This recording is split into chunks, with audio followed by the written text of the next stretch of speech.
മഴത്തോരും മുമ്പയുടെ പുതിയൊരു വിശേഷത്തിലേക്ക് എല്ലാവർക്കും സ്വാഗതം. മനു കൊല്ലപ്പള്ളിയിലേക്ക് വരുന്നുണ്ട്. ഇത് കണ്ട് കമലൻ ചോദിക്കുന്നുണ്ട്, മനു നീ എന്താ ഇത്ര പെട്ടെന്ന് ഇങ്ങോട്ടേക്ക് വന്നത്? അത് എൻ്റെ കുറച്ച് സർട്ടിഫിക്കറ്റ്സ് ഉണ്ട്, അത് എടുക്കാൻ വേണ്ടി വന്നതാ. നിൻ്റെ ജോലി എങ്ങനെയുണ്ട്? കുഴപ്പമില്ല. അല്ല, ബാംഗ്ലൂരിലെ ജോലി തന്നെ ആയിരുന്നില്ലേ നല്ലത്? അവിടെയല്ലേ സാലറി കൂടുതൽ കിട്ടുമെന്ന് കമലൻ ചോദിക്കുന്നുണ്ട്. ഇത് കേട്ട് മനു പറയുന്നുണ്ട്, ഇല്ല അമ്മേ, അവിടുത്തെ ചിലവ് കുറച്ച് കൂടുതലല്ലേ, അതും വെച്ച് ഇവിടുത്തെ സാലറിയും കൂടി നോക്കുമ്പോൾ ഇവിടെ തന്നെയാണ് മെച്ചം. കൂടാതെ എനിക്ക് ഇഷ്ടമുള്ളവരെയൊക്കെ കാണാലോ എന്ന് മനു പറയുന്നുണ്ട്. ഇത് കേട്ട് കമലം അർത്ഥം വെച്ച് സംസാരിക്കുകയാണ്. അതെന്താടാ, നിനക്ക് അത്രയ്ക്ക് ഇഷ്ടമുള്ളവരാരാ ഇവിടെ എന്ന് ചോദിക്കുമ്പോൾ മനു കമലത്തിൻ്റെ മുഖത്തേക്ക് ഒന്ന് നോക്കുക മാത്രമാണ് ചെയ്യുന്നത്. അതിന് മറുപടി പറയാതെ റൂമിലേക്ക് കയറി പോകാൻ വേണ്ടി നിൽക്കുമ്പോൾ, നിൽക്കവിടെ, ഞാനൊരു കാര്യം നിന്നോട് ചോദിക്കട്ടെ എന്ന് പറഞ്ഞ് കമലം പിറകെ ചെല്ലുവാണ്.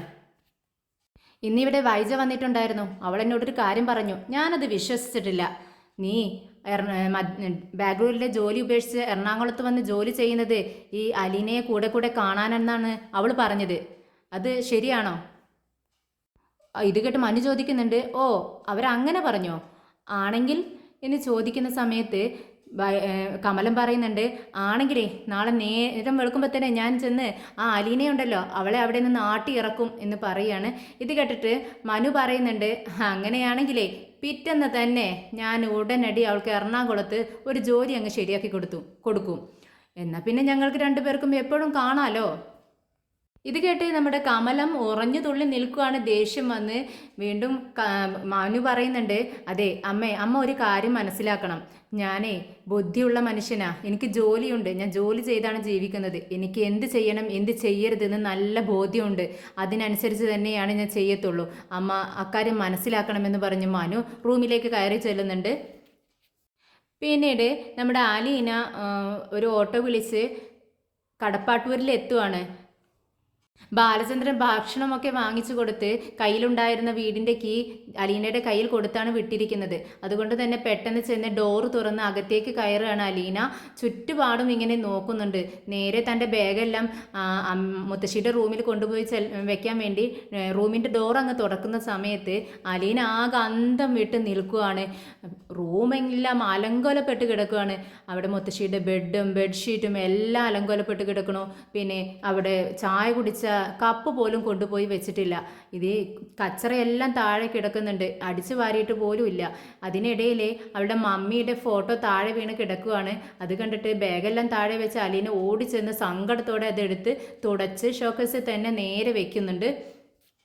മുത്തശ്ശിയുടെ അലക്കാനുള്ള തുണികളെല്ലാം അവിടെ ഇവിടെയായിട്ട് കിടക്കുന്നുണ്ട്. അതെല്ലാം ഒരു കൂട്ടി വെച്ച് അലീന പെട്ടെന്ന് കിച്ചണിലേക്ക് പോകാൻ വേണ്ടി നമ്മുടെ ഡൈനിങ് ടേബിളിന് അടുത്തെത്തിയതും ഡൈനിങ് ടേബിളിലാണെങ്കിൽ ഭക്ഷണം കഴിച്ച പ്ലേറ്റ്, കറികൾ, പലഹാരം ഒന്നും കൊണ്ടുപോയി വെച്ചിട്ടില്ല. എല്ലാം അങ്ങനെ തന്നെ ഇരിക്കുന്നു.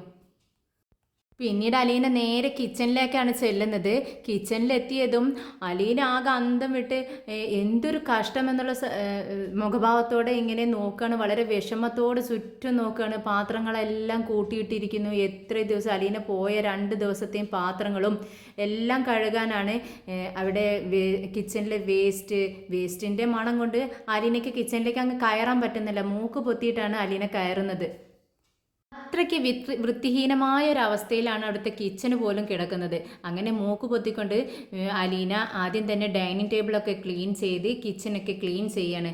അന്നേരമാണ് നമ്മുടെ വൈജയന്തിയും അമ്മയും കൂടെ ഒരു കാറിൽ വന്ന് ഇറങ്ങുന്നത്. വൈജയന്തി അമ്മയോട് പറയുന്നുണ്ട്, അമ്മേ ഞാൻ ചെന്ന് വീൽ ചെയർ എടുത്തുകൊണ്ട് വരാം എന്നും പറഞ്ഞുകൊണ്ട് കീ എടുത്ത് ഡോറ് തുറക്കാൻ നേരമാണ് ഡോറ് തുറന്നു കിടക്കുന്നത് കാണുന്നത്. പെട്ടെന്ന് ഡോറിൽ തട്ടുന്നുണ്ട്.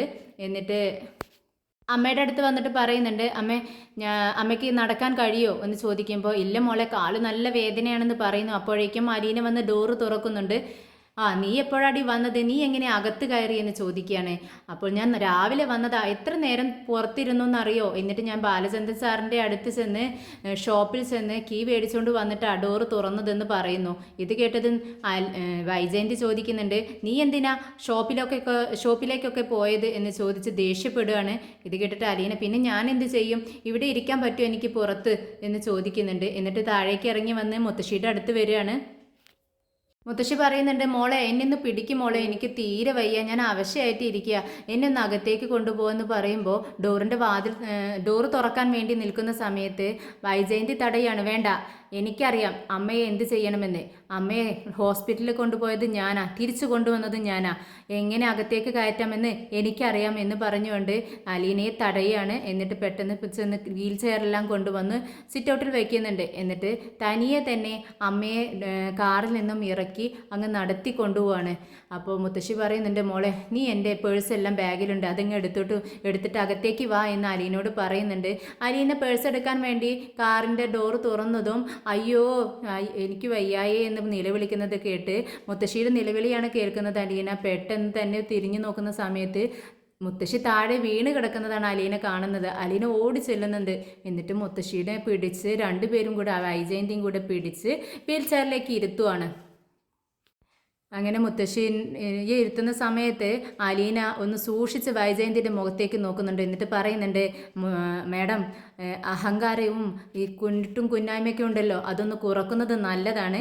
ഈ സ്വന്തം അമ്മയല്ലേ ഇത് എന്ന് ചോദിക്കുമ്പോൾ ആർക്കാടി അഹങ്കാരം കുന്നിട്ടും കുന്നായ്മയൊക്കെ, ആർക്കാടി ഇവിടെ എന്ന് ചോദിച്ച് ദേഷ്യപ്പെടുക കേട്ടോ. ഇത് കേട്ടിട്ട് മുത്തശ്ശി പറയുന്നുണ്ട്, ഇതെല്ലാം നിനക്കുണ്ട് വൈജയ്, പക്ഷേ അത് നിനക്കുള്ള വിവരം ഈ വീട്ടിലെല്ലാവർക്കും അറിയാം, അത് ബോധ്യപ്പെടാത്തത് നിനക്ക് മാത്രമാണ്, അത് നീ മനസ്സിലാക്കണം എന്ന് പറയുമ്പോൾ അമ്മയോട് വൈജയന്തി പറയുന്നുണ്ട്, അതെ അമ്മേ, കൊല്ലപ്പള്ളിയിൽ നിന്നും അമ്മ ഇവിടെ കൊണ്ടുവന്ന് ഞാൻ നോക്കുന്നുണ്ട്, പൊന്നുപോലെയല്ലേ നോക്കുന്നത്, അതിനുള്ള ശിക്ഷയാണോ നിങ്ങൾ ഈ തരുന്നതെന്ന് ചോദിക്കുന്നു. അപ്പം മുത്തശ്ശി തിരിച്ചു ചോദിക്കുന്നുണ്ട്, നിനക്ക് വേണ്ടി ഞാനും കുറേ കഷ്ടപ്പെട്ടിട്ടുണ്ട്, അത് നീ മറക്കല്ലേ എന്ന് പറയുന്നുണ്ട് മുത്തശ്ശി.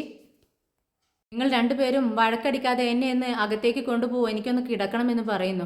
അത് കേട്ട് രണ്ടുപേരും കൂടെ പതുക്കെ വീൽ ചെയറെല്ലാം തള്ളിക്കൊണ്ട് റൂമിൽ കൊണ്ട് കിടത്താൻ വേണ്ടി റൂം തുറക്കുന്ന സമയത്ത് വൈജയന്തി ദേഷ്യത്തോടെ അലീനയോട് ചോദിക്കുന്നുണ്ട്, ഇത് രാവിലെ വന്നെന്ന് പറഞ്ഞിട്ട് അമ്മയുടെ റൂമൊന്നും നീ ക്ലീൻ ചെയ്തില്ലേ? ഇത് കേട്ട് അലീന പറയുന്നുണ്ട്, അതെങ്ങനെയാ, ഞാൻ ഇത്രയും നേരം ഡൈനിങ് ഹാളും കിച്ചണെല്ലാം ക്ലീൻ ചെയ്യുമായിരുന്നു, എത്ര ദിവസത്തെ എച്ചിൽ അവിടെ കിടന്നിരുന്നത്, നാറിയിട്ട് അകത്തേക്ക് എനിക്ക് കയറാൻ പോലും കഴിഞ്ഞിരുന്നില്ല. പിന്നെ നീ എന്ത് വിചാരിച്ചു, നീ വരുമ്പോഴേക്കും എല്ലാം വൃത്തിയാക്കിയിട്ട് നിന്നെ സ്വീകരിക്കും ഞങ്ങളിൽ നിന്നാണോ നീ വിചാരിച്ചതെന്ന് വൈജയന്തി ചോദിക്കുന്നുണ്ട്. അതെനിക്ക് മനസ്സിലായി.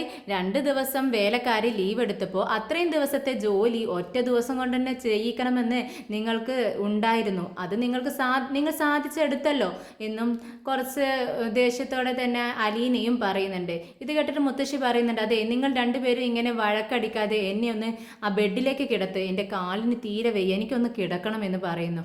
അങ്ങനെ ബെഡ്ഷീറ്റ് പെട്ടെന്ന് വിരിച്ചു കൊടുത്ത് മുത്തശ്ശിയെ ബെഡിലേക്ക് കിടത്തുന്നുണ്ട് അലീന. പെട്ടെന്ന് വൈജയന്തി പറയുന്നുണ്ട്, പെട്ടെന്ന് തന്നെ അമ്മയുടെ റൂമൊക്കെ ഉണ്ടല്ലോ ഒന്ന് ക്ലീൻ ആക്കി വെച്ചേക്കണം എന്നും പറഞ്ഞുകൊണ്ട് ദേഷ്യത്തോടെ പുറത്തേക്ക് പോവുക. നമ്മുടെ അലീന മുത്തശ്ശിയെ നോക്കി ചിരിക്കുന്നുണ്ട്. മുത്തശ്ശിയാണെങ്കിൽ പറയുന്നുണ്ട്, മോളെ നീ ആ തൈലം എടുത്ത് എൻ്റെ കാലിലൊക്കെ ഒന്ന് പുരട്ടിത്താ, എനിക്ക് തീരെ വയ്യ, നല്ല വേദനയുണ്ട് മോളെ എന്ന് പറയാണ്. അങ്ങനെ അലീന തൈലം എടുത്ത് മുത്തശ്ശിയുടെ കാലിലെല്ലാം തേച്ച് കൊടുക്കുന്നുണ്ട്.